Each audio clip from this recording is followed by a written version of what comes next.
start. This panel is legal protection or lip service. What protections are children offered under the legal system? It's a question I struggled with when I first got for LASIK because I realised how I attended the girls' summer school and I have to make some introductory remarks. So as a panel, it's something I struggled with for an awful long time. Not least because I'm a terrible law student. It's a very pertinent topic given kind of the year that's given that we finally had the children's referendum in the autumn. And the question that really does come down to it is, are we going to allow this big kind of picture of the children's referendum and enshrining those rights into the Constitution allows to overshadow the legislative provisions and dealing with the kind of issues on the ground by playing this as the topic is a lip service to the children's rights. We have some wonderful speakers here today. The first speaker is going to be Maria Corbett, who has worked as a researcher with Kelleher Associates in the University College Dublin in a freelance capacity prior to her current work at the Children's Rights Alliance.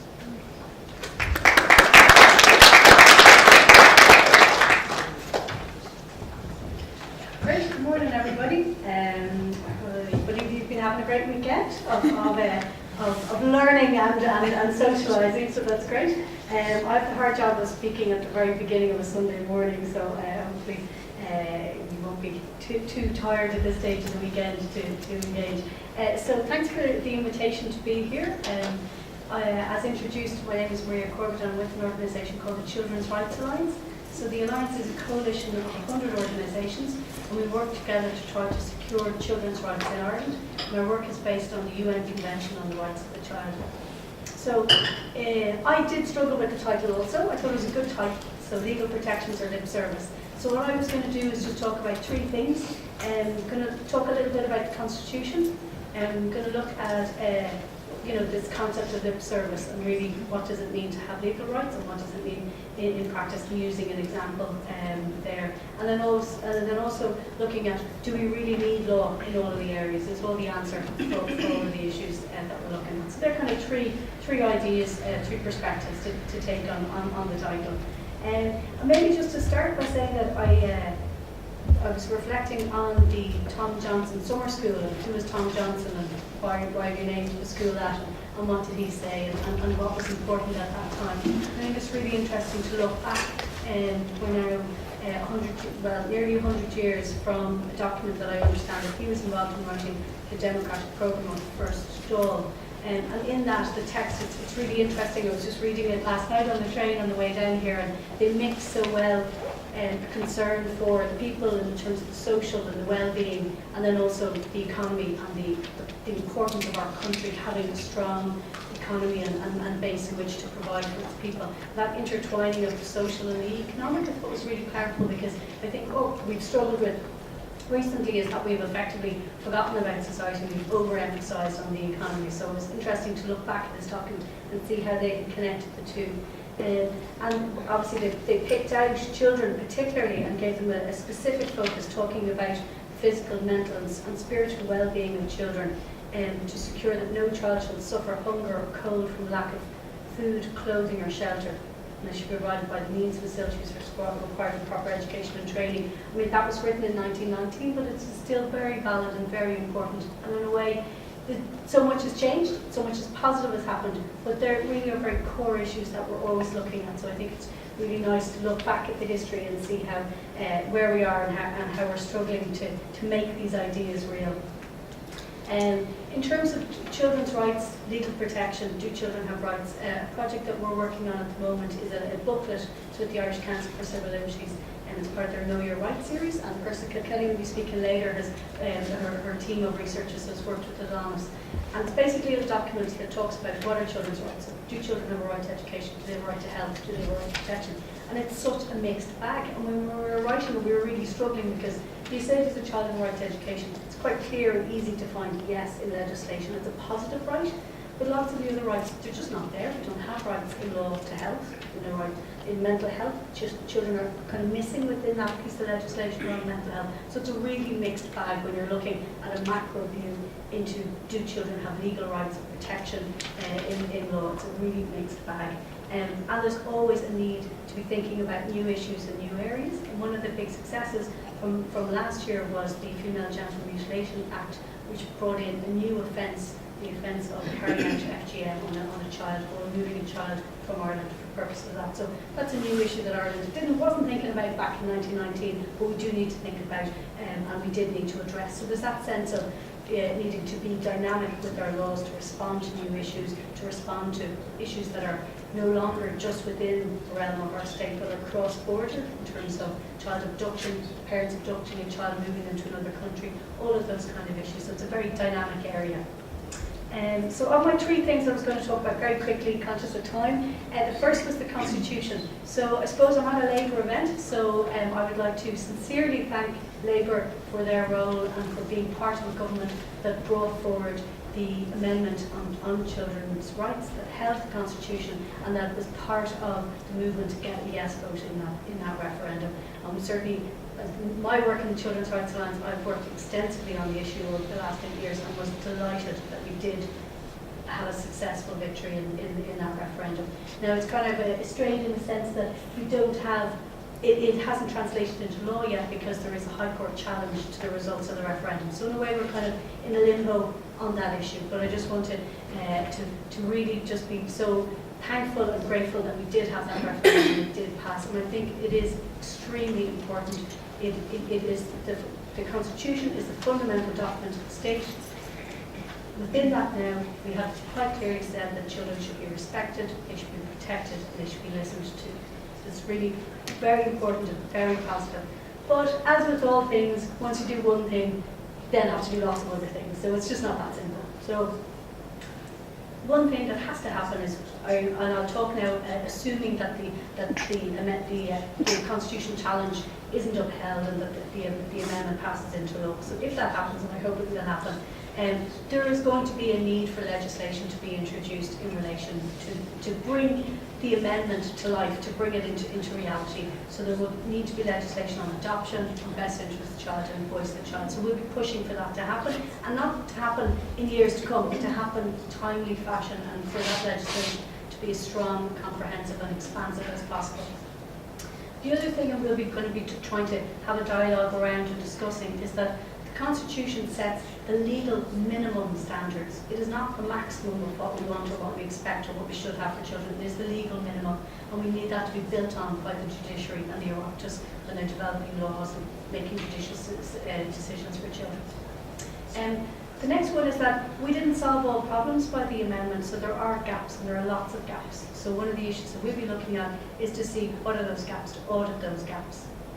The next thing is what will happen when the judges have to make a decision based on the new amendment. So one of the things we'd like to do is to encourage judicial training of judges to understand the amendment and understand children's rights and make the most child-centred judgments that they can make. The last one then is that, and it's going to be coming up soon, we're already in pre-budget discussions, is that we need the money behind these issues to ensure that we have the services and the quality of services to deliver these legal rights that we've now put into the Constitution, hopefully being put into the Constitution. And there are lots of other areas that need work. So moving from the Constitution, because I suppose I wanted to flag that there's a lot to be done there, but it is so important that we have that legal framework and we have that to build on, and that it was such an important and historic moment last November.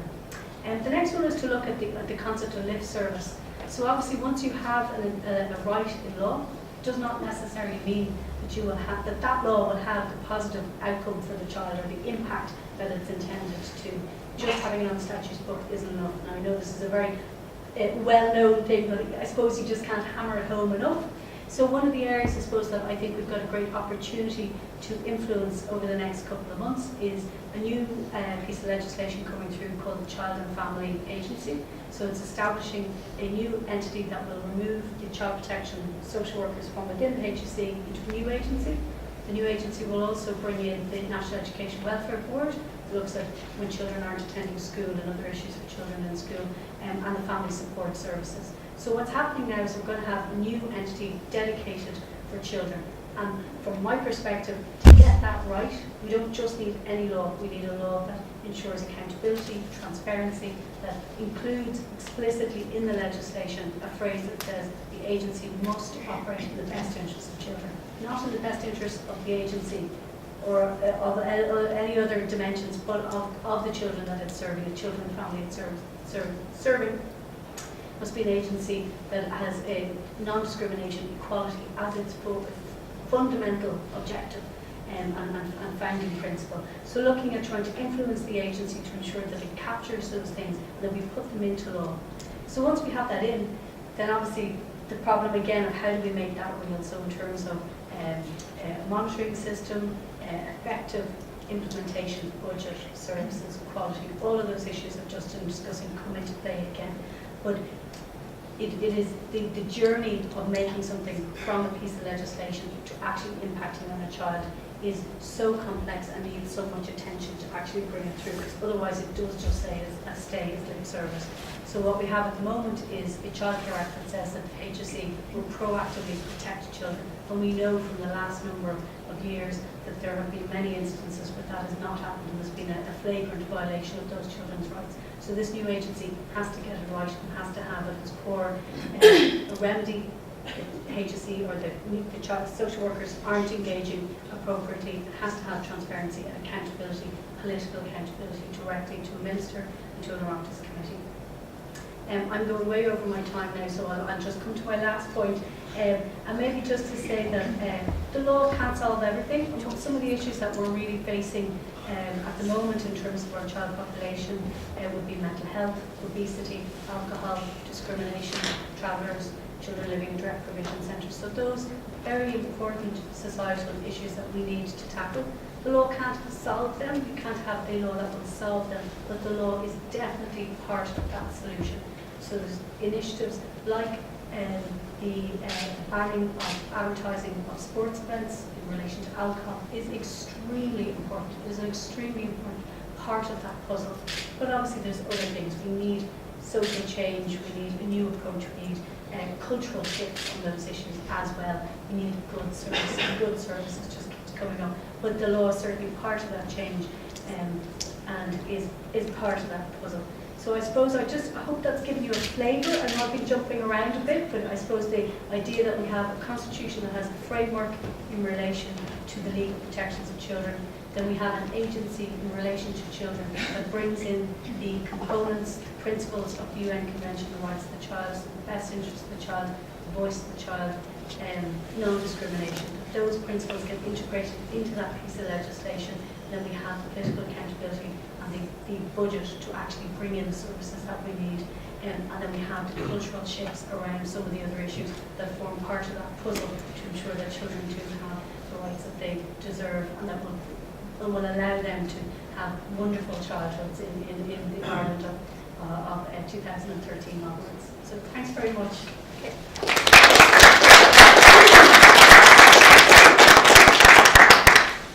Our next speaker is Senator Aideen Haley. Aideen is a qualified solicitor who was elected in 2011 on the Industry and Commerce panel to the Shadow. She's the Labour spokesperson on housing, children and youth affairs, and she's also the chairperson of Threshold, a national housing charity that seeks to improve housing for some of the most vulnerable people in Ireland.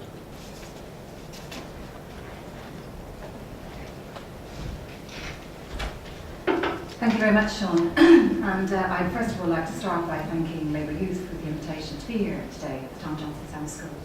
And say that particularly, I found last night and the awards to Justice for the Magdalens very moving and very, and a very important moment given the part that Labour particularly played in achieving justice insofar as it has been achieved. I think you can take a pause on this one. I think we need to go forward, as was pointed out last night. But I think it's an award that I kind of wish we could have had a joint award, because I think Minister Kathleen Lynch certainly deserved an award for the part that she played in bringing about justice for the Magdalens. The purpose of the session here today is to talk about some of the issues that children and young people face and the extent to which their rights, or otherwise, are vindicated within the legal system. And I was asked to come to particularly focus on housing and homelessness issues from the perspective of children and young people, based on my experience as chair of the national organisation Threshold, and also in my capacity as Labour Party Shannon Housing Children Youth Affairs spokesperson. I'm actually a Taoiseach's nominee, Sean. we won't worry about that. Last year, Threshold dealt with over 21,000 households who had a housing problem or a housing difficulty. Now, just to put that into perspective, well over 2/3 of Threshold's clients have incomes of under 25,000, and over 50% of them have incomes of under 15,000. A very significant number of them are families with children. So we are looking at a very vulnerable cohort of people, the vast majority of whom are getting their housing provided with state assistance. Now, I don't think any of us would argue, in this room at least anyway, that children need secure homes, not just a roof over their heads. I mean, like everyone else, children need to be able to participate in the wider society. They need to be able to be part of the community. They need to be able to make friends, secure the knowledge that they won't be moved without good reason. They need to be able to play with the local football team, join the local youth club, and live in a safe environment. And it's within that context that I'm going to look at the wider legal system and legislative provisions in the area of housing which affect children and their security of housing. And I'm going to spend a goodly portion of the time this morning looking particularly at the private rented sector and the manner in which changes in that sector have impacted on the lives of children. And the reason I'm going to focus on the private rented sector in particular is because 1 in 5 families in Ireland now live in private rented housing. 1 in 4 of those, 1 in 4 in fact in urban areas, and in Dublin and Cork it's almost 1 in 3.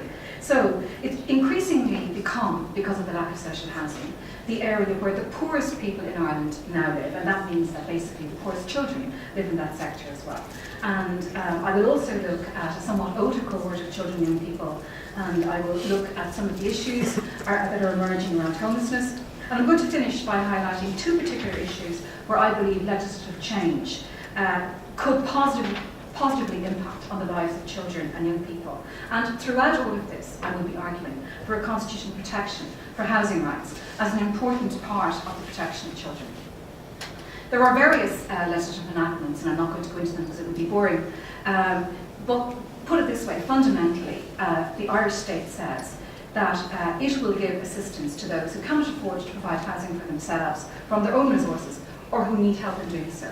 We do not have a constitutional right to housing in this country, though I am actually hopeful that it will be one of the issues discussed by the Constitutional Convention in the latter part of the Constitution's sessions. I'm a member of the Constitutional Convention, I'm certainly pushing for that. So therefore it's arguable that children do not actually have a right to be housed in the way that they have, in theory, a right to a primary school education under the Constitution. But obviously decisions within the housing system, which are legislatively based, affect matters such as access to housing, the cost of housing, housing standards, and all of these issues have a very significant effect on children's lives and outcomes for children. There are clearly demonstrated correlations between housing and outcomes for children. For example, poor quality housing impacts on children's health. There's a clear correlation between damp and increased incidence of asthma, for example. Poor housing has been shown to impact on school performance. Overcrowding, poor heating affects a child's ability to study. Even the location of housing has been shown to have an impact on children's life chances. So you're talking about an area of social provision that impacts very significantly on what happens to a child and a child's outcomes in life. I want to focus particularly on some of the more recent changes that have had negative outcomes, very significant negative outcomes for children. At the moment, as I said, 1/3, approximately 40% of the private rented market, about 86,000 households, are receiving state support in rented housing. 1/3 of all of those, at the very least, and that was at the last count, which is out of date, were single parents with children. Okay. Now, at the same time, as this has been coming through the system, we have a very significant issue with housing standards. The second most prominent query that Threshold receives relates to minimum housing standards. For example, in 2007, Coates and Feely did a report, and two out of every 3 properties inspected were found to be below minimum standards. Now, nothing much has happened between 2007 and today, And for example, one particular city council found no substandard property. Now I could get out of the train station in that city and I could find 100 without, just by throwing a stone outside the door. And in the same year, 2007, not one single prosecution took place in relation to substandard housing. The fact is that a significant number of children in this country today live in substandard housing. And it isn't because we don't have legislation enacted, it's because we aren't enforcing that legislation and we aren't prioritising children when it comes to the quality of housing. Now I want to talk about the rent supplement system. It's complicated, and I know it's a Sunday morning and I was in the bar too, so bear with me here. Okay? I used to do some lecturing in UCD, and there's two sessions nobody wants. It's the graveyard session and it's the 9 a.m. session. Okay? I've gone into lectures where there was one student in the room. We went for coffee. But anyway, the bottom line of it is, rent supplement is hugely important in terms of the provision of housing for poor people. That's just the bottom line of it, okay? And the way it works is, there's a thing called a rent cap, and that influences the area where you can rent housing and how much you can pay for that housing. There's an amount then that the state pay, that's the rental assistance that you get, and then there's an amount that the tenant pays, that's their personal contribution. Now between 2008 and 2012, the personal contribution went from €13 to €30 in 2012. Now that's in an era when we're in a major economic crisis. At the same time, the contribution that the state pays dropped by 20%, okay? 13% in 2012 alone, at a time when rents are rising. Now to say that rents are rising is to just put a gloss on it, because rents are rising, but they are rising more at the lower end of the market. And that is the market where people on rent supplement are trying to get into housing. Now, this has had a number of very detrimental effects. I mean, what has happened in reality is that we were assured, Threshold were assured, that these changes, these measures, would not bring about increased homelessness. We were given a guarantee that that would be the situation, okay? However, I'm going to give you an example of a not untypical, and I'm afraid to say this, not untypical at all, case of Michelle. She came to Threshold's Access Housing Unit's outreach service in Fingal. She's a lone parent with 2 children. She was renting in Swords for a number of years, and her children were attending school in Santry. After the rent supplement changes were introduced in 2012, Michelle received a letter from her community welfare officer informing her that a rent supplement allowance was about to be cut, and advising her to approach her landlord, seek a rent reduction, or seek alternative accommodation. She approached her landlord. Her landlord had reduced the rent in similar circumstances a year previously. This time he said he couldn't afford to reduce the rent again. Michelle and her 2 children had no option but to leave their home and are now living in homeless accommodation in Dublin 3, travelling to Santry every day to school. Now, the reality of the matter is, Michelle, under the 2004 Residential Tenancies Act, has security of tenure. That right is meaningless in the circumstances imposed by the Department of Social Protection and incapable of vindication by Threshold on her behalf, okay, or her children's behalf. Her housing wasn't exorbitant, it wasn't overly expensive, and it was appropriate.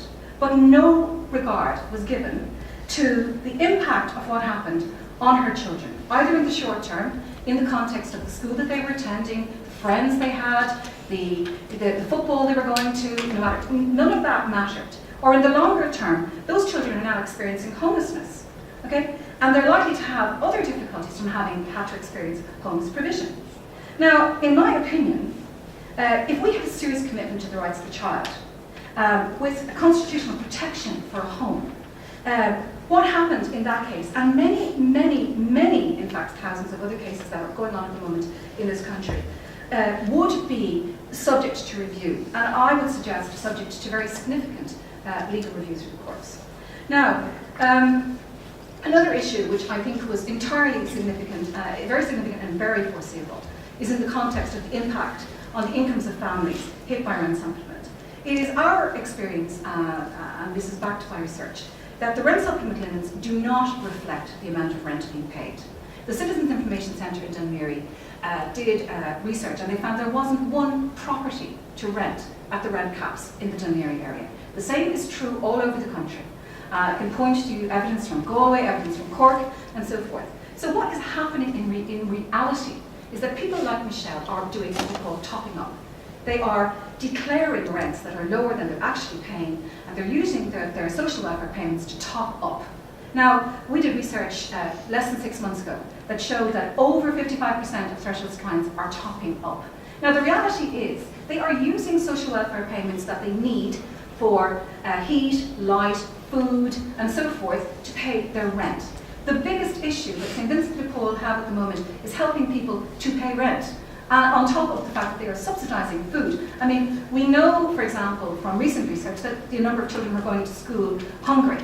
So the reality of the matter is we are not being realistic in the context of what is happening in reality in people's lives. And it's about providing them with good quality, affordable and adequate accommodation, and that is not happening in the island of today. At a recent meeting of Dublin City Council's Housing SBC that I attended, we were told that there was a doubling of the numbers currently presenting as homeless in the Greater Dublin area. And that was linked directly to rent supplement changes. Okay? Moreover, in the 2012 census, 572 children who were aged 18 or younger were counted as homeless. However, Focus in the last 12 months alone have advised that the number of families presenting as homeless have gone from 8 per month to 15 per month. So we are seeing a very significant increase in the amount of families presenting as homeless and children in those families presenting as homeless. And I want to move to an issue that I personally am championing, and that is this. We do accept that the number of young people who are sleeping well has declined substantially, and to be fair, there have been very significant improvements in the system there. However, there is evidence to suggest that of the numbers of young people who have been in state care, 2 out of every 3 of them will end up being homeless within 2 years of leaving a care setting. I mean, that is outrageous and entirely preventable. Now, I raised this matter in Shannon recently with Minister Frances Fitzgerald, and she committed in Shannon that if it required a legislative enactment, that she would be in favour of bringing one about in relation to aftercare, in other words, for children who leave the care of the state. And what she has committed to is a system where every child in care has their needs assessed at the age of 16 and 17, and that there is some form of right to have those needs met when the child leaves the care situation. And I believe this is a commitment that requires legislation. It requires legislation for 2 reasons: to ensure, first of all, it's met, but more importantly, to ensure that it's met with adequate resources. And I will continue to press for this particular legislative enactment, and I would hope that maybe Labour Youth might take this on as a campaign, because it particularly impacts on young people. I want to raise, I don't know how I'm doing for time here, Sean? Okay, bit of time, okay. There are 2 issues I want to raise in particular that I believe are incredibly significant and emerging in relation to issues that affect children in housing. And the first is, it relates to children, to parents who've got part-time access to their children. Now, I think we would all accept that access to a family life with both of your parents is an important right, both to the parent and to the child. And it's important that a child has an ability to stay with the parent in a normal family home, in normal family circumstances. And it was the practice up until recent times that it was recognised that non-primary carers who had access to children would be given a rent supplement amount that would allow them to have appropriate accommodation where they could have their children to stay with them. I mean, the normal practice was, for example, if there was an affidavit or a court document in place relating to custody or visitation rights, that an application would be made to the rents unit, and appropriate accommodation would be put in place to allow the parent to continue to have a full relationship with the child. Now, in recent times, due to cutbacks, Threshold have been told that once a child is housed by the state no longer has a responsibility to that child because their housing needs have been met. Now, I do not believe that we are vindicating the rights of the child by permitting this to continue, and nor, by the way, are we vindicating the rights of the parent in that situation. And I would strongly suggest that regulations related to the payment of rent supplement be amended to ensure that children have a right to their family life with both parents, and that requires a right to a home. The other area that is particularly important, and it was brought to light, I suppose, more significantly in the last week with the publication of the Women's Aid annual report. There was a 55% increase to its helpline in 2012 in relation to disclosures of child abuse in circumstances where women were experiencing domestic violence. Okay, a very significant number of children are involved in this scenario. I mean, we're talking 3,230 disclosures of child abuse, and a further 1,221 calls took place while children were present in the home at a time of a violent incident. Now, the fact is, and it's one of the issues that Threshold encounters all the time, is that it's very difficult to get housing support for an abused, mostly women, though not always. Because of the way rent supplement operates, because the individual concerned normally has other accommodation, or they have a family home which they have with their spouse or partner, they're not eligible because they won't pass the needs test. Now, you know, we have women, particularly women and children, trapped in abusive situations because they cannot access a housing option. And that's just the reality of the situation. Or they're forced, because they can't live forever in a shelter, to go home because they can't access a housing solution. And I believe also that if we're going to prevent violence, both to women and to children, we need to ensure that women and children have access to a housing solution. Now, for example, there's a practical way to achieve this. Under the 2009 Housing Estates Provisions Act, there is a disregard for existing accommodation in a situation, for example, where a lone parent is living at home with her parent, and that her accommodation that's available to her is disregarded. And I believe a similar provision should be incorporated in legislation to apply to women and children experiencing domestic violence. Now, I'm going to conclude by saying that I do not believe that we put the interests of children first in housing or in access to housing. And I hope I've given you at least some flavour of how we're not doing that. And I honestly do not believe that we will ever be able to properly vindicate the rights of children without a right to a home constitutionally enshrined. Because without that right, we cannot challenge what is actually happening in the existing legislative structure. And, you know, fundamentally at the end of the day, you know, if a legal system doesn't give you a right to vindicate your rights, well then it is a defunct legal system. And ultimately, at the end of the day, I don't believe that we as a party can stand up for that. Thank you.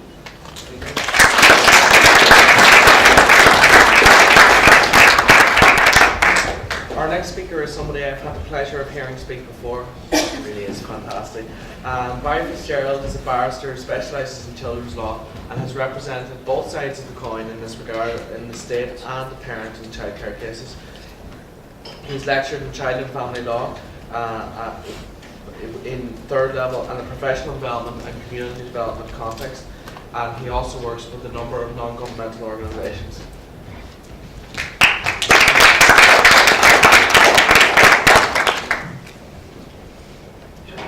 Good morning, everybody. Thank you all for getting up out of bed on a Sunday morning to come along. Yesterday I spoke with Emer Costello, who, as if I wasn't intimidated enough by the quality of speakers I was sharing a podium with, told me I was speaking in the Michael D slot. And in the old days they used to put Michael D on Sunday mornings at this stage to get people out of bed on a Sunday morning because they knew he'd draw a crowd. But I suppose on the other hand, it did, I suppose, underline to me that it's a slot and that I'm standing shoulder to shoulder with giants. So it's been really, really interesting listening to the really worthwhile contributions this morning. And I'm just checking my time there before I begin. I'm conscious that there's a time limit. Can everybody hear me? Stop me doing this. So I suppose I should begin by saying that what I'll be talking about, it's kind of contradictory what I'll be saying. So if you perceive contradictions, don't worry, that's deliberate. And I suppose I'm going to be talking about child protection, and I'll be saying two things, I suppose. I'll be saying that child protection, in terms of when you talk about law, can be something very, very narrow in that, you know, it tends to talk about, you know, statutory child protection. But I'll also be suggesting that it's kind of meaningless to talk about that law without thinking about what's going on around it. So if you just bear with me, I'm going to begin, although I do only have a small amount of time, I'm going to begin by exploring the idea of protection just by using an analogy. And I was thinking about what an analogy to use, and I thought a very appropriate one given our beautiful summer weather would be rain. And to think about what sort of things we do to protect ourselves from rain. This was on my mind as I was coming in, because I was conscious that it wasn't raining when I came yesterday. I didn't bring a coat with me, so that would be a good thing I could have done to protect myself, would be to bring a coat. However, there are lots of things we do, and we make decisions whether to go out or not, and whether or not it's raining. And I suppose that the analogy could lead you a couple of different places when you're talking about child protection. You could start by saying, okay, there are loads of different ways to protect yourself from rain, and you could equally say there are loads of different ways to protect children. Then I suppose the next analogy would be, the next question arising from the analogy may be, why law? Why this question? And Marie can refer to this already, saying, we said, why would we not ask, what's the law doing to protect me from rain?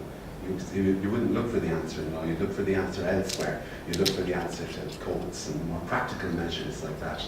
And I think around the debate around child protection, I think as much as asking, is the law right and is the law doing a good job? Other questions are important too, is what are our expectations in law, what can achieve and what needs to happen around the law if it's going to be successful.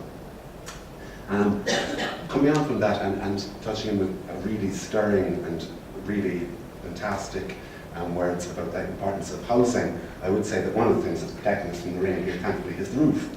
And the roof also contains law, in that the building of the roof is regulated, the companies that build roofs are created under law. So another thing that arises from the analogy, what's the extent of law? So anyway, having asked by posing those very general questions, I promise I won't continue in that very general vein. I'm going to focus in, I suppose, on childcare proceedings. And the reason I chose to talk about childcare proceedings is because my own path into this area was through childcare proceedings and through an involvement at working as a barrister in childcare proceedings, and really being conscious of how kind of strange they were and how different they were from what I had been taught was law. And albeit that I didn't know best, I really felt on unsteady footing working in that capacity for lots of reasons. And arising out of that, I decided to do admittedly a small research project about childcare proceedings. And I suppose what I'm going to say here today is based on those two things. It's based on my personal reflections and experiences of having worked on this research that I've done. I don't think I'm going to be giving you the solution for childcare proceedings, but I hope I'll be able to raise some questions around them, and I hope that I'll do so in that context that I was saying about not just how can the law fix this, but what are the sorts of legal processes involved, what should we expect from law, and what do we need to put around law if it's going to be successful. So I suppose coming from my own experiences and going into a more scholarly research of the topic of childcare proceedings, because I came from where I came from as a practitioner, one of the first things I was asking is, what are practitioners doing here? And this is the way I approached it. So I was saying, I began my research by asking, as a point of professional practice between lawyers and social workers, what's going on there, and how well does that work, and how well do those two disciplines gel together? I noticed the Children's Rights Symposium on the New Child Protection Agency, and Minister Frances Fitzgerald said that having established the agency, the next focus of attention would be the courts. And she, interestingly, from my point of view, said, and this is going to be a reformation of the courts, which isn't about professions, it's going to be about the welfare of the child. Now, I totally agree with that insofar as that has to be a priority, but I would be slightly concerned that it could turn what I will argue is a really, really incredibly important and urgent reformation of the childcare proceedings into some kind of vocational battle of, taking on the legal practice. I suppose I could see how it might turn into that because in other similar situations, I think of the PIAB, the establishment of PIAB, and how on an ideological basis the legal profession absolutely railed against this, that people who are needing compensation have the right to legal representation. And I suppose PIAB has been largely a success and hasn't resulted in the desperate things that were alleged it would when it was going to be formed. So I can see why there would be this tension. However, the argument I will make based on my research is that professions such as social work and the legal practice, they do have value. They do have value, and it's important not to overlook their value in the attempt, I suppose, to fix the problems that are clearly there. So, just to give a little bit of introduction, I suppose when I started looking into what might be the benefits of legal practice and social work practice, I found that there wasn't this huge ideological divide or epistemological divide that lawyers were dealing in one world and social workers were in a totally different world. I found, though, there was differences in emphasis between them. I suppose social work and the practice of social work would have, I suppose, three kind of principal elements. One would be a very strong social justice element. Another, I suppose, would be a counselling and therapeutic background, and increasingly it would have, I suppose, an evidence-based practice rhetoric that surrounds it. I think law, on the other hand, has, isn't opposed necessarily to any of those, but it does have a slightly different, I suppose, attitude and respect of them. And I think those reservations are possibly important to an extent as well. Anyway, I'll come back to those. I suppose what I should say before coming back to that principal kind of, I suppose, warning about the process of reform of the courts, I should say that, before sounding that warning, that there was just so many problems that, I kind of felt myself were there and were really underlined then by the testimony of the professionals I interviewed who were involved in childcare proceedings. I mean, even just, you wouldn't have to do much research if you walked into Dolphin House in Dublin to see where childcare proceedings are held. You immediately can sense that this is not a well-serviced and well-run way of doing things. You go in and, it would be much better atmosphere to go into, a train station like at closing time in a pub or something like, it's this really overcrowded.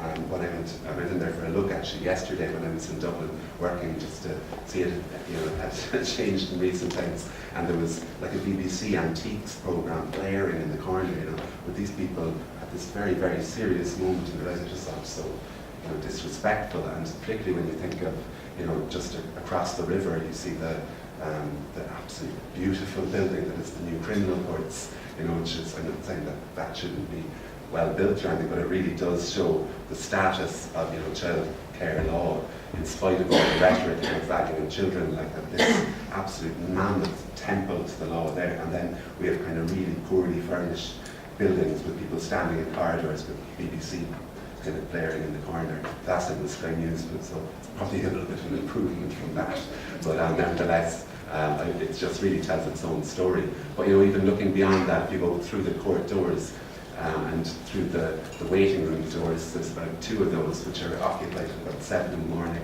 Everyone else has to wait in the corridors. You see that it's really badly run in really simple ways in case management. You have social workers waiting all day. You have parents told to arrive at a certain time, and these are parents who are really under the cosh, and that's why they're in this situation. They really have to go through terrible ordeals to be there, and then they may not even get seen by a judge on that day. It really is, a scandal, like, on a very, very basic level. But I suppose, and I suppose I should say that in the context, I suppose, of this planned reform of the children's courts, I think it's being addressed in the general context of planned reform of the family courts.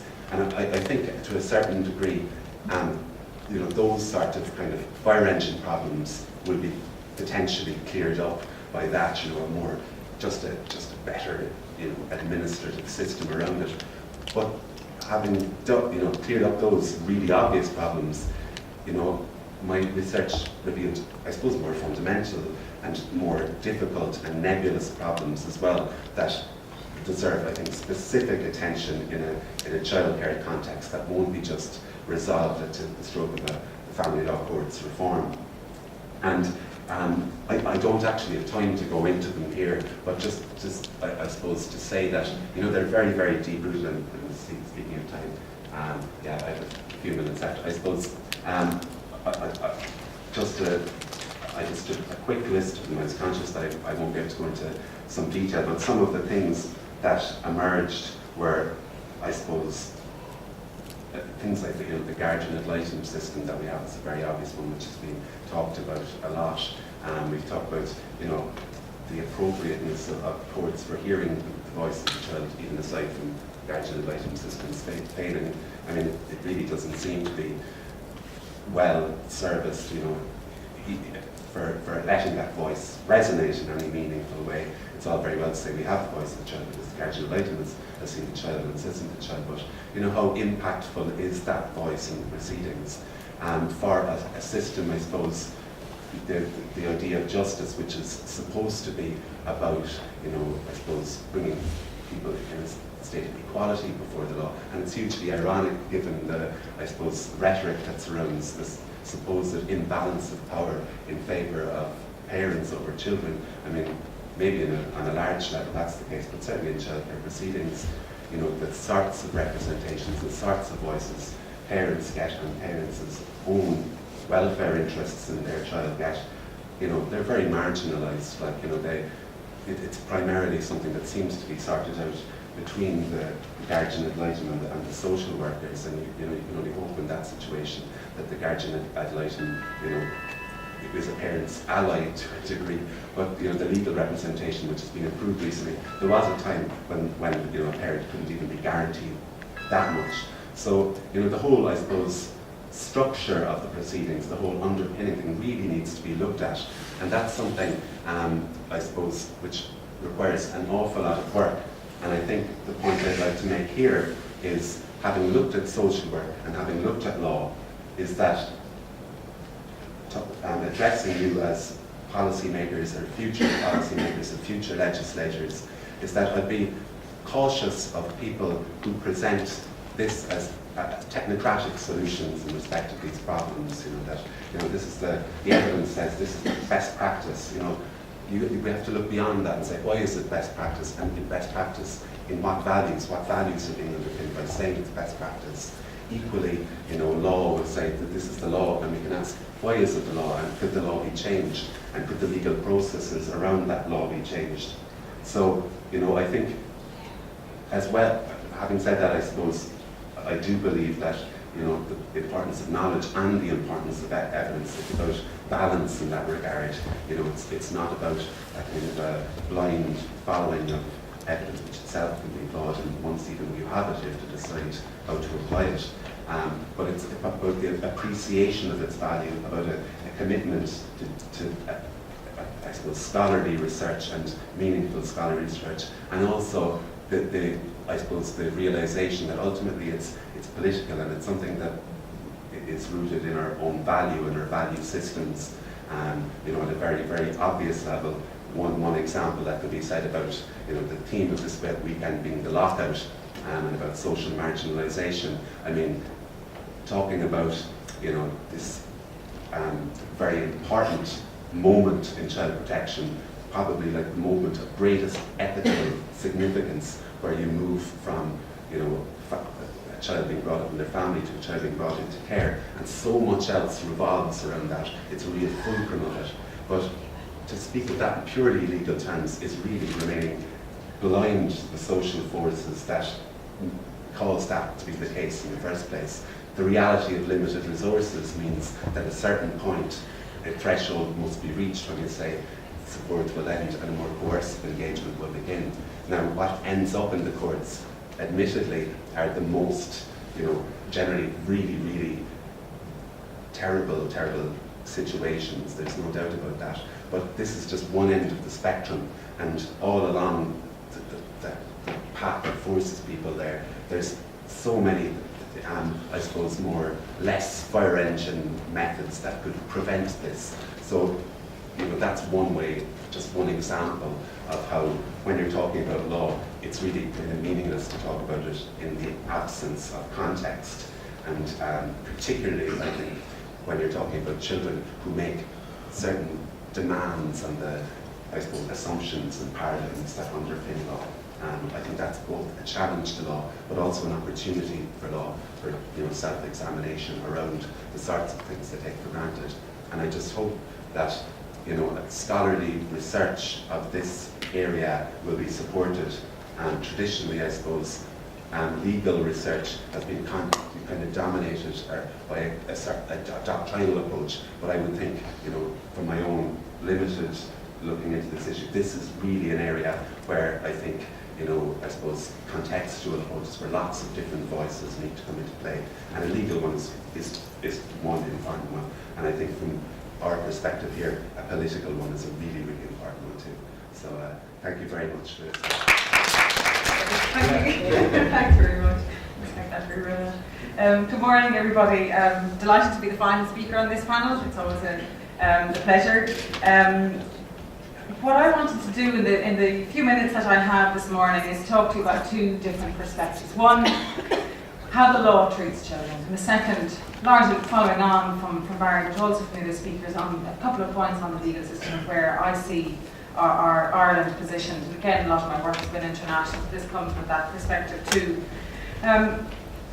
In relation to how the law treats children, I'm particularly pleased to follow on from Barry's presentation about the role of law and the crucial value of getting our laws right. We sometimes think that this is secondary, that this is simply an academic exercise perhaps, but actually laws are fundamental because they set out the framework, they set the priorities, and everything else flows from that, in fact. And in that context, I have written fairly extensively on the state of Irish child law, which I believe to be woefully inadequate, and not just in terms of the gaps that exist, but how we conceptualise, how we address issues relating to children's status and their rights, has us really several decades behind our partners in Europe and around the world, and it is something that needs very serious consideration. In terms of the content of laws, you've heard already where laws are inadequate, where there are gaps. We have no rights to housing, to healthcare, to family-based care for children, no right to protection from harm, no right to identity, no right to be involved in decisions that affect them. Really crucial priorities around how children's decisions are made, and we haven't in our laws adequately framed how we expect those decisions to be made. And I've carried out really interesting work with the Ombudsman for Children's Office, which shows that in relation to administrative decision making, not just in the courts, but actually where those crucial decisions are made about children's lives, we are insufficiently and sometimes not at all focused on what this means to children themselves. And it is really something we have to grapple with. I think it's crucially, it's a cultural issue before it's a legal one. And I think that is a really important lesson for us all to bear in mind. I suppose part of my recent work has been an analysis of children's rights right around the world with UNICEF UK and with a colleague in Queen's in Belfast.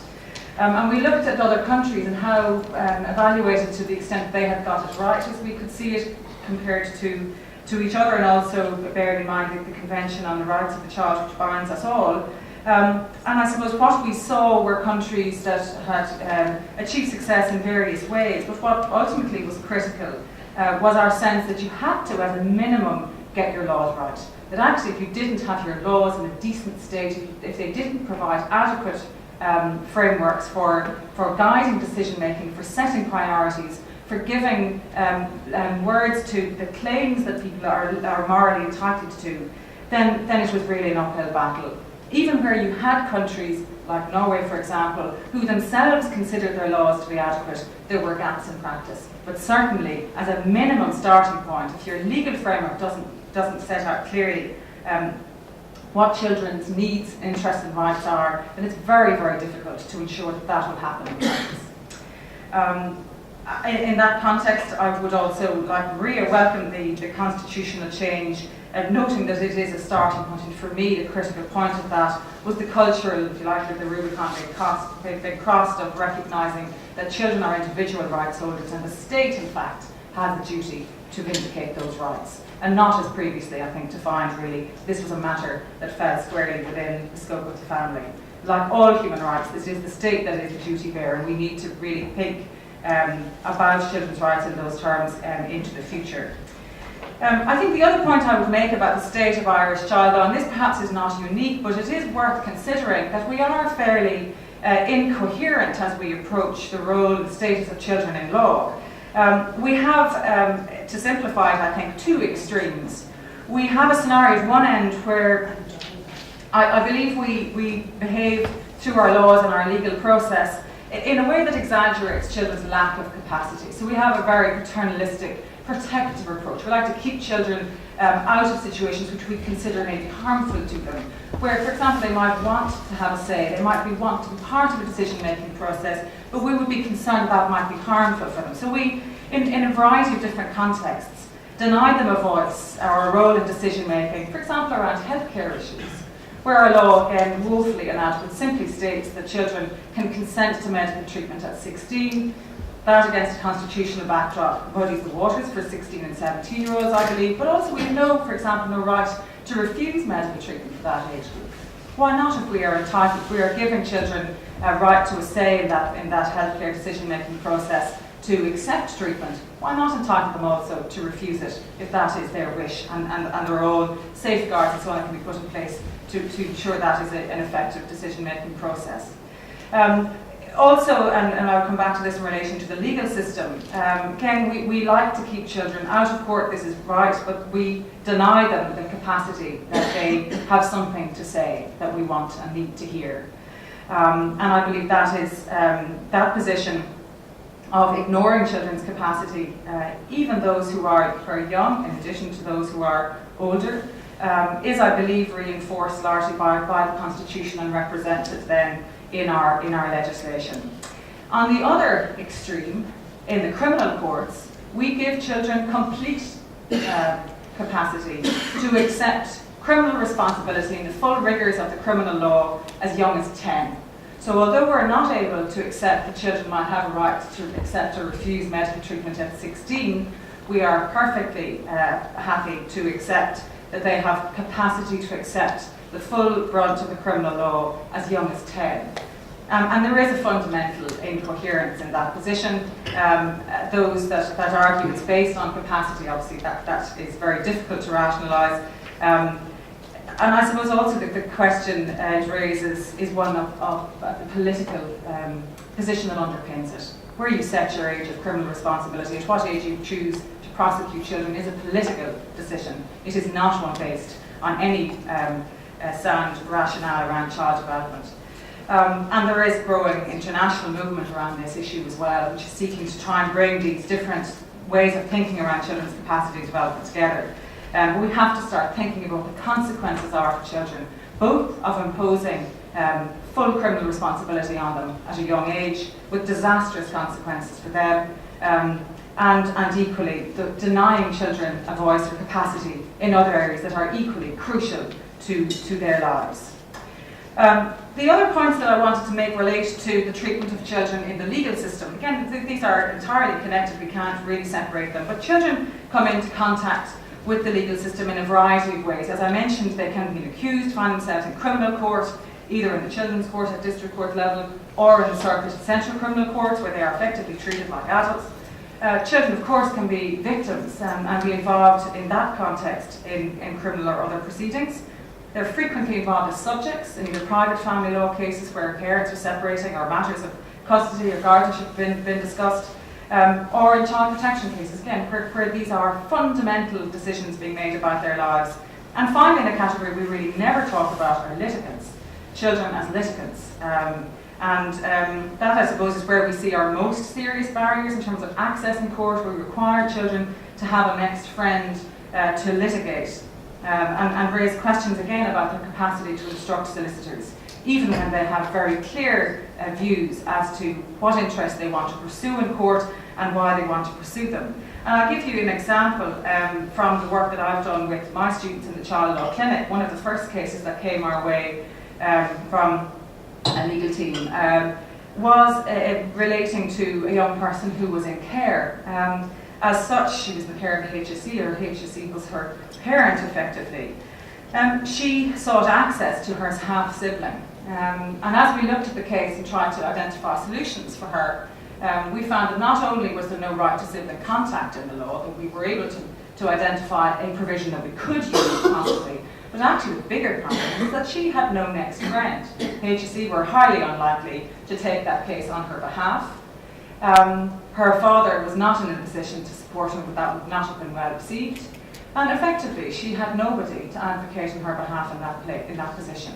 So that's a very practical, and this was again very, very well motivated young person who wanted to establish this right not just for herself, but for other children who followed her. And so the issues, particularly for children without parental care, are really critical to their own welfare, given particularly the importance of sibling relationships. All we know about how important those family relationships are to children's resilience and development. So a very practical problem, impeding a child's development in quite a fundamental way.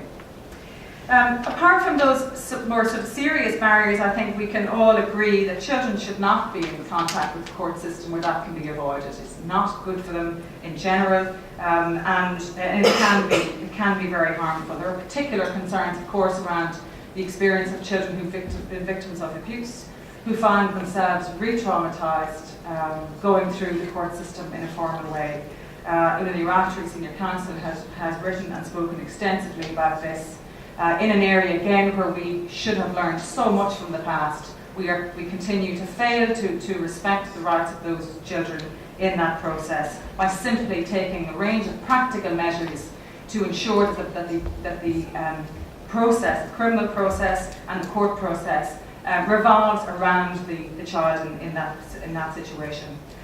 We also, I think, have very serious problems, as Barry has outlined, with other areas of our court system, where again, simply we have not taken the opportunity to rethink how proceedings need to run and need to take place and be organised when children are involved. The vital nature of and the crucial nature of the passage of time, for example, well established that we have to make decisions in a timely way when children are concerned, and yet we are stuck in very lengthy proceedings involving children at really all levels and in all areas of the court system. And that simply is unsustainable if we are serious about ensuring that children's rights are adequately protected. Whether their children are there as victims, as third parties indirectly involved, or those directly involved as an accused or as a subject of those proceedings. We also have numerous examples of where children are denied a role in proceedings. We have the slightly bizarre situation in our child protection system where you are either entitled to a guardian ad litem, and that is very subject to a number of considerations, or you're entitled to be a part of proceedings. So you can't have a solicitor and a guardian ad litem.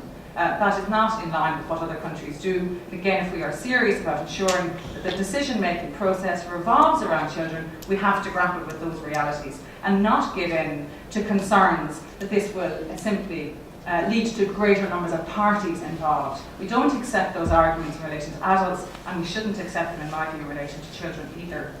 The situation, of course, is even worse in private family law, where children really don't have any scope for being parties to proceedings, for being directly or indirectly involved, being represented, either through their interests or represented legally. And again, why are we satisfied to have decisions made with such a crucial impact on children's long-term well-being, as well as their immediate concerns addressed, without having them involved in the process? And it's simply not acceptable to continue to allow this to work on an ad hoc basis where a judge might feel well placed to listen directly to a child. Again, there is extensive expertise out there with how this needs to be done, and it is something that may well draw or come from the constitutional reform as well. The process, as I said, is important in terms of the in-camera rule. It's interesting to see some very, very modest reform of that rule. issues relating to the transparency of the court process are really crucial. Again, we appear to allow concerns around privacy, which are legitimate, to trump the concerns we might have about ensuring a system works in the broader public interest as well as in children's interest themselves. And I would just say one point about that is that we continue to believe that privacy and the fact that privacy can trump other interests to be in children's interests. We don't seem to realise, I suppose, too fully that actually it's in children's interest too that there is transparency in the process, that we as the public, to whom everything is accountable ultimately, have a right to know that this process is being handled in a fair manner. So all of those issues are mundane. They're about case management, as Barry said, about avoiding delay, prioritising children's interests, specialisation within the process, and all of that reform is necessary. And I've been involved in work at a European level to develop European guidelines on child-friendly justice, which were adopted in 2010. And they are very clear about the level of, or the type of justice that children are entitled to and demand, justice that's accessible, that's effective, including timely, and that meets children's needs, and not just that it does no harm to them, but actually respects their rights as individuals to be involved in decision-making processes. That requires, obviously, a complete refocus on children's interests, representation for children, as well as access to court and to remedies. But there are other measures, and again, I would invite you to look at the guidelines for the detail. Other measures that are necessary not to re-victimise children.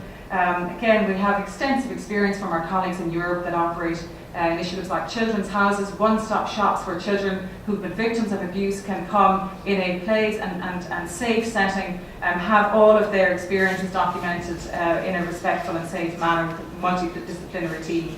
You know, this is ongoing for many, many years in other countries, and again, a real priority here. There's also really interesting guidance in the guidelines about the importance of a multidisciplinary approach, what that means and how you achieve it, but also how you support determinations of what's in children's interests. Often we trot out that things have to happen, decision-making has to be in children's interests. But how do we get there? The guidelines are really interesting on that point and talking about a holistic process, including the involvement of children's views. And I suppose I would just finish with a couple of points from young people themselves. We as part of the Child Friendly Justice Guidelines project did a considerable European-wide study asking children about their experiences of justice. We found across all of the Council of Europe, which stretches right over to the Caucasus and North and South as well, remarkable consistency about what children experienced and also what they want from the justice system. Very clearly they want involvement, they want support to be involved, they want information, they want their peers and their family to be there with them through this process. That also requires families to be supported, of course. They don't necessarily want to decide what happens to them.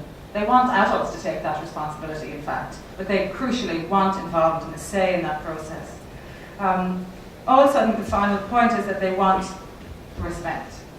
That for them is a key issue, and in many experiences they recorded feeling not just ignored, but also felt and expressed the view that they weren't understood, that actually nobody was really interested in what they had to say or what happened to them. I'm thinking of the quote, you know, lawyers, I suppose, were children once. They certainly didn't encounter people that knew or understood or cared what they were really going through. And that obviously is a huge cultural challenge for all of us. So I think, finish where Maria started to say there is a huge opportunity with the constitutional reform agenda, with the likely, hopefully, enactment of the constitutional change as voted last year, and that we can start the very long but really critical process of moving from there to children's rights in law and fundamentally then to children's rights in practice. Thanks very much.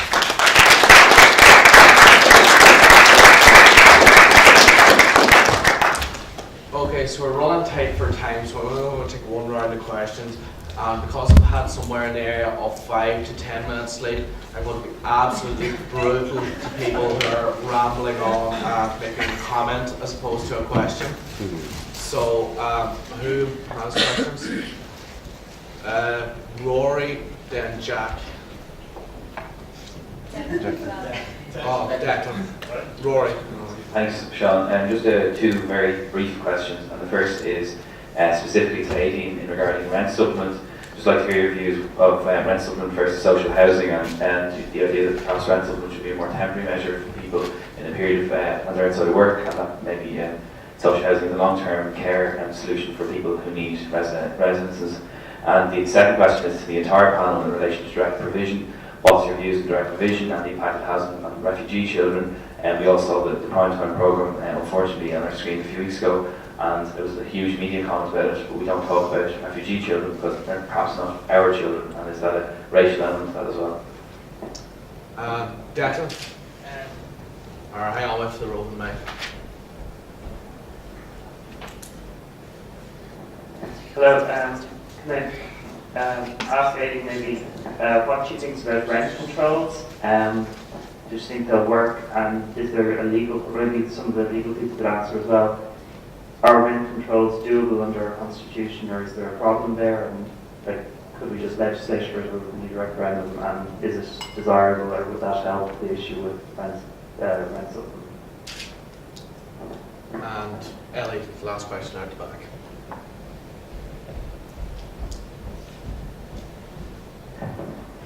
Thanks, Chair. Brief question. Changes to child benefit in the 2013 budget in December, I think it was, coming within weeks of referendum on children's rights. Does this send any contradictory messages about the government and party intent towards children's rights? I know it makes me feel very uncomfortable. Thank you.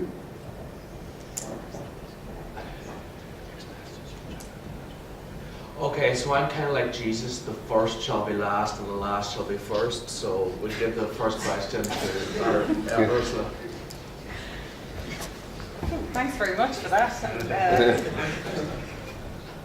I would really only address the direct provision and child benefit points. I think that the direct provision issue is a very clear breach of children's rights. I think one of the issues relates to the lack of specific provision for the rights to which all children are entitled. It's a matter of, I suppose, you generate a grey area where there isn't a proper framework, and then you can justify the constraints that are on the public purse. So the arguments that are made in support of direct provision are the considerations in immigration outweighing the interests of children. And one of the things that we saw in our UNICEF study, in fact, was a consistent reference to the issues faced by immigrant children and refugee children right across Europe, even in countries which had very strong welfare systems and also very considerable respect for children's rights, both in law and in practice. We're seeing to fall down in this area also. And for me, it was a question, if you don't have a very clear priority for what children's interests are, then it's very easy to justify interferences with that when the constraints around immigration and border control, which is the justification here, would play out. So that is the immigration issue, is where children's interests and rights right across Europe and around the world, in fact, get trumped. But if you don't have an underpinning duty to respect and provide adequately for children, and that is the consequence, the weakest link will be vulnerable. In relation to child benefit, I perhaps have a slightly different view to others on this. It's clear that this is a political decision, both in terms of the continuing commitment for a universal payment and the decision to reduce that universal payment, rather than addressing the way in which the funding is provided across a whole range of services and supports. But it does show, as you say, the complete disconnect between those issues that were very dominant in the last number of years around the interests and rights of children, and the relationship between that and the state's responsibility on budgetary sides in terms of supports and services. The huge challenge in all of this is effective mainstreaming of children's interests, so that when you're talking about social protection, it's still a critical issue, as opposed to when it's something that the Department of Children is looking at. That ultimately, and it's the same point in relation to direct provision, that's not the Department of Children's responsibility, it's the Department of Justice responsibility. And that was one of the key concerns in rolling out, I suppose, in ensuring mainstream protection and advocacy around children's rights, whether you're talking about budgets or whether you're talking about immigration decisions or how you provide housing and healthcare. We don't have a common reference point that requires these decisions to be focused around children's interests, and that ultimately is the problem.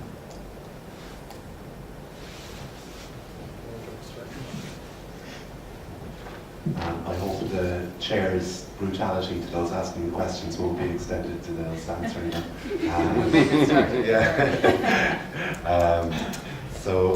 I suppose I'll leave it to those with greater expertise to answer in the main part. Just one or two quick things I would say about direct provision, which is very much parallel, I think, to the award that was given last night in terms of the Magdalene laundries and the tweet that was up there a second ago about never walking past a high wall without asking what's happening behind it.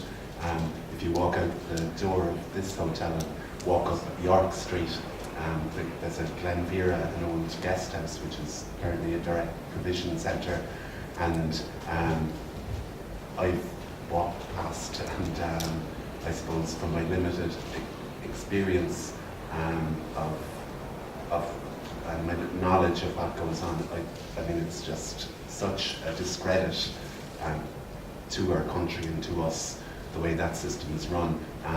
Similarly to what I was saying about child protection, I think there's a number of fronts in which it needs to be addressed, but certainly having represented the health board in situations where asylum seekers were involved, and dealing with the system, the absolute callousness and brutality and unpredictability that those families experience is really, as I say, just such a discredit to our country. Like, it's desperate, like it really is horrible. Even as a barrister, someone who's relatively empowered, trying to get information, from the organisations they have to deal with, and just being, I suppose, ignored, being given short thrift. Then for those people themselves, living in such precariousness for such long periods, with such awful backlogs in terms of a really inefficiently run system, and living in substandard housing with so little opportunity and so little service provision. I mean, in terms of children, there's very specific issues that arise in that context, certainly, and the Ombudsman for Children and others have done work on separated children in particular, and have made some headway in that regard. Thankfully, there's been some improvement to separated children, but that that whole area of direct provision and asylum is really one that is a great discredit to us, in so many ways. I think it's just one more parallel, and I said I wouldn't get a chance to go into examples about how legislation might not be the only answer to problems, even within the legal context. I think one of the things in terms of asylum is the sheer inefficiency and length of the process is just so appalling. Ursula made reference there to the childcare proceedings and the question of time and delay involved, and again that's a very real issue, that this interminable court proceedings. But I would say that, again, maybe the answer to that isn't in law. One very interesting thing that came up in the research from a parent, a representative, a solicitor, a legal aid board solicitor who represent parents, was that as an advocate, he very often felt that a quick care order would be a benefit to his client in the grander scheme of things, that it wasn't doing the parents necessarily much good to be coming in time after time, looking for remands, looking for further details. But he said he knew that because of the way the HSCs worked and the way the court was organised, that once the care order was made, that was end of story. The HSC wouldn't want to know the parents. So if there was improvement in the parents' lives, there wouldn't be comeback, there wouldn't be an opportunity to re-engage, there wouldn't be an opportunity to look again. Now I know on the other side, parents need, our children, need certainty and security, but at the same time some sort of balance should be struck. It's like a game of high stakes poker or something, the way it's run at the moment. You get your care order and the curtain comes down, and one would really have to question as well in terms of care proceedings. In circumstances where they're dealing with the most vulnerable and marginalised families that you could imagine, why is it only, and if judicial scrutiny is so necessary, why is it only to those parents that have the wherewithal to stand up to the HSC in the first place? Why isn't there some form of outside supervision for those who, for whatever reason, being intimidated or just agree with whatever the HSC want to do? Are they supposed to lose out on this beneficial process whereby the programme that's being the childcare plan is subject to scrutiny and additional pair of eyes to the guardian ad litem and all of those processes? There really is some fundamental difficulties in relation to the logic that guides childcare proceedings, and also in relation to the organisational culture within the HSC that's around it. Now there's been, there are changes. I mean, the new department's establishment is definitely a progress and gives great grounds for hope with the constitutional amendment. Things are changing, but there's so much clearly left to be done. No, that's a definite digression. The chair will definitely, he would definitely be in right order to stomp in there at 5 minutes or no 5 minutes late. I suppose in terms of child benefit, again, I'll leave it possibly to others who will be able to answer better, but I would say that it does raise a more general point about service provision budget versus that sort of other sort of support for families, and the kind of balance that needs to be struck between those two things.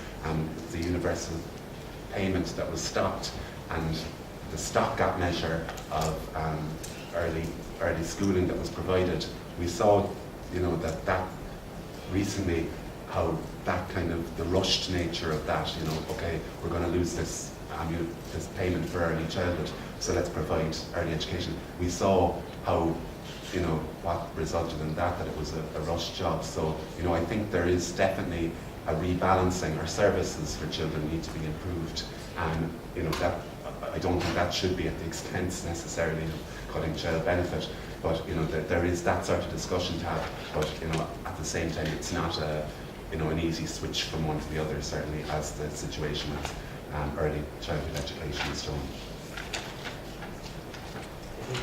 Sorry. Right. Thank you all very much for the questions. I could be here for the rest of the day answering these, so I'm going to do my best. Going to do my best. I'm going to start, I don't know, in reverse order potentially, or maybe I'll start with direct provision because it's been covered by both Barry and Ursula, and I'm just going to be very quick about it. I think the system of direct provision is utterly and completely and totally dysfunctional. It is a disgrace, and it is not something that we should be standing over. And I'm on the record on that, so I'm not going to go into it to any great extent. In relation to child benefit, that is a very complex issue in the sense that there are different philosophical approaches. I mean, whether you believe in a universal benefit system or whether you believe in a more direct focusing of provision. And I've always been personally universalist, but my view on that is changing somewhat. And particularly, looking at our social welfare system, it's like the layers of an onion. And no disrespect to previous governments, but rather than dealing with things head on, they tended to add an extra bit on top of an extra bit on top of an extra bit on top of an extra bit, with the result that we really have a completely dysfunctional social welfare system. And I think there is an argument there in relation to child benefit for a much more targeted approach. I mean, particularly when it comes to issues around say food poverty. I mean, there's a really good argument to say you should be providing food in schools for children. I mean, you know, that's just a reality that we're dealing with. There are children living in extensive fuel poverty. Now, so I suppose my perspective on it is, at the moment, I think we need to refocus, and we need to be taking resources and targeting them to a greater extent, at the cost potentially of universal provision, but so be it. In relation to the politics of it, I mean, look, you know, it's probably the most unpopular decision that Labour in government have taken, and you know, I'm not going to give a big political speech about what happened and why it happened and all the rest of it. But overall, I think we need to look at child benefit in a much more, and as you know, the government are doing that at the moment. But as I said, at the moment, I do think it needs to be more targeted and applied in a more specific way. The next question relating to rent controls. We do actually have rent controls at the moment in a minor way under the Residential Tenancies Act 2004, which basically allows that rent can only be charged at market levels, and it can only be reviewed once annually. Now that's very, very basic kind of rent control. But in a broader context, do I believe we are going to have to examine the issue of rent control? And the answer to that would be yes, I do. I think we are facing into a situation where we are going to, in a very, very short space of time, be dealing with an acute housing shortage. And I do not say that in any light way. I mean it as a serious issue. We're already on the cusp of it. It's already there, and it's going to get significantly worse over the course of the next 2 years. I mean, in relation to rent controls, you know, they have a bad name, back to the 1980s, Blake Madigan, you know, High Court cases and all that type of stuff.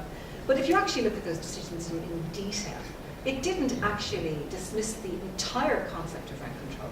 And I don't believe that we should throw the idea of rent control out the door. I think we should consider some form of rent control, particularly when you have a dysfunctional housing market like we do at the moment. You know, market rents are all very fine when the market is operating as a market should do, with a sufficient amount of supply and a sufficient amount of demand. But when you have a dysfunctional market, you can't turn around and say, let the market decide. Because how can the market decide? All the market is going to do is decide in favour of he or she who can pay the most. And that basically means that the 40% of the people who are depending on the state for support will be completely out of the loop. You know, that's just the reality of it. So yes, I am in favour of rent controls, and I think they should be considered. The final question in relation to social housing, there is, in the view of most people who look at this in any distinct way, a view that at least 10% of the entire housing market should be comprised of social housing. I mean, we're clearly not there. I mean, we're down at 6% at the moment, and falling. So there should be a proportion of housing at any point in time available. But we are changing the ballpark in a sense. I mean, what we are doing and what this government has signed up to is moving away from rent supplement towards a new system called HAP, which is going to be administered by the local authorities. Now, it's a sort of a hybrid of rented and social housing. But what it will do is it will allow people to have greater security of tenure, but it will also allow them to have differential rents, which basically means people can get back to work without losing their entitlements. In terms of the traditional social housing sector as we knew it, where people had kind of a job for life, so to speak, you got in once, your needs were never reassessed, and then you had the right to buy under tenant purchase at significantly discounted rates, while another 100,000 people were outside the system, not able to access it at all. I don't think we can go back to that, to be honest with you, because I don't think it was fair. And it wasn't fair to the people who got locked out of the system. And those people who were mainly locked out were single people and single parents. So, no, the old system, we can hark back to it. But the reality of the matter is there were very significant numbers of people excluded under the old system who were never going to be housed. And that's just the bottom line of it. I think we need to have a more, how would you put it, a more portfolio approach to what we're offering people. And people's needs should be the utmost, our utmost criteria, not the actual tenure that they're occupying. Okay, great. I am going to start with the direct provision, then go to the child benefit. So I suppose just to echo what everybody said, child benefit, which order did I say? Start direct provision and then child benefit. to echo what's been said, the direct provision system is a disgrace. In terms of what has been documented and is very clear from all the organisations that engage with the direct provision system, is that it is a system that is damaging for children. It is damaging. It is while they're living with their families, the environment they're living in is being state controlled. So there are real child protection concerns about the environment of having children living in a communal system, in a communal institutional setting, whereby they're using shared bathrooms with other people. There are real concerns about it. The mothers are expressing real fear for their children and the environment that they are having to raise their children. Direct provision was introduced, I think, back in 1999 or around that time. I mean, it was never intended that children would spend the majority of, significant proportion of their childhood years in direct provision. It was a temporary, short, a couple of months kind of a measure once you were being processed, your protection claim was being processed. At the moment, we have a population of about 5,000 people within the direct provision system, and of that, over a third are children. So you have, nearly 2,000 children living in direct provision in a completely inappropriate environment. In terms of what we can do, I mean, obviously the Immigration Residence Protection Bill, long awaited, the third draft of it, or the incarnation of it, is due, and I think that is very important in terms of setting out the rights of migrants and putting what is at the moment a lot of procedural issues, giving them the clarity of law, the protection, giving the individuals the protection of having that in-law, and bringing the transparency of that. So obviously the IRP bill is essential, but in terms of immediate things that need to happen, the direct provision centres need to be inspected. We've been calling it, I'm just looking here at our report card that we do each year, it's just looking at what we had said and what we were going to track this issue as part of our report card work, calling on the HICWA, to the remit of HICWA to be extended to allow it to inspect the direct provision centres, because we need to have independent eyes in there. Going back to Barry picking up on the tweet, I'd also been struck by the same thing, that we have families living in very isolated parts. I know that the Cork one is maybe in the middle of the city, but some of the other direct provision centres are very isolated. We do not really know from an independent statutory perspective what is happening in those centres that we are state funding and we are responsible for. And it is wide open for allegations in terms of state neglect of certainly the children and the families that are placed there. In terms of child benefit, then, I mean, this. I know we're at the very tail end of a discussion, but I mean, certainly we were very disappointed that there was a cut this year after the referendum, and made that point in our post-budget response. I think the difficulty for us, we've always said we need a universal payment that acknowledges the contribution of families of children within society, and you have that horizontal equity where those with children and those without children contribute to the cost of child rearing. So we're very much supportive of retaining the universal component. I think at the moment, until we create a new system whereby we can have a universal component and we can have a more targeted support to those who are not working or those in low paid work, until we reform our system to create this new second tier, which has been talked about, we've had departmental reports, we've had the Mangan report last year on it. Until we do that, we need to not cut child benefit any further. I mean, I think that I don't need to be telling a Labour conference the importance of ensuring that we keep our poverty statistics at the moment are really out of control, and the trend is going in the wrong direction. I know I don't need to be telling you this, but 9% of children living in deep poverty where you go back to the 1919 Dáil programme, we are talking about children in Ireland whose families don't have money to pay the bills, and therefore they do live in cold houses and they don't have enough food and they are going hungry. And I mean, that seems quite a surreal thing to be saying in 2013, but it is true. And as mentioned earlier, Vincent Paul, that is the evidence that they gather. Certainly our member organisations are telling us that. So the child benefit needs to be retained. It is a secure, stable, consistent payment that goes into families that they can budget, that they know that they do spend it on their children and on providing that home for their children. So I mean, at the moment, I think we know we're almost at the cusp of reforming the system. So we would have a universal payment, and then we would have this top-up payment. And we've been talking about it for so long. The Children's Rights Laws, we worked on it back in 2002. We've been saying we need this payment. So it's a way to better target money towards those who need it. But we need to be very careful what we do this year and in the next few years, because families are very vulnerable, and there's a real fine line. I know you had Frances Byrne from Open here earlier. The child poverty within lone parent families is a national disgrace, and I'm sure she gave you the figures. It is quite horrendous that your risk of poverty is so high if you're growing up in a one-parent family. So we need to be very careful what we do in the next few years, because as we saw with the housing, you know, you make one small change and you know you might think it's a positive change, but it can have real ramifications and kind of domino effects. So I would really urge Labour to be very careful in this budget to ensure that families are not pushed further into poverty, because we certainly, I know are really getting the feedback. And just one point that I'd like to make, I know we talk a lot about child benefit, but one payment that was cut in the last budget is the back to school clothing and footwear allowance, and I think that was so disappointing.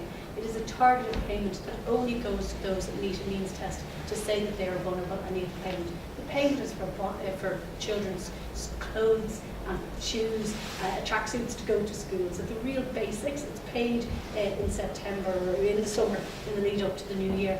And I do think that we will see in the news a spike of money lenders and people going into debt and not being able to pay the bills, because in September those kids will go to school with shoes and the uniforms and everything, and the families are going to be under severe pressure to pay for that, because that payment has been cut significantly over the past couple of years, and I think that's a really disappointing move. And so I would urge not just child protection, but to ensure that the clothing and footwear, back to school clothing and footwear allowances is protected. Okay, thanks.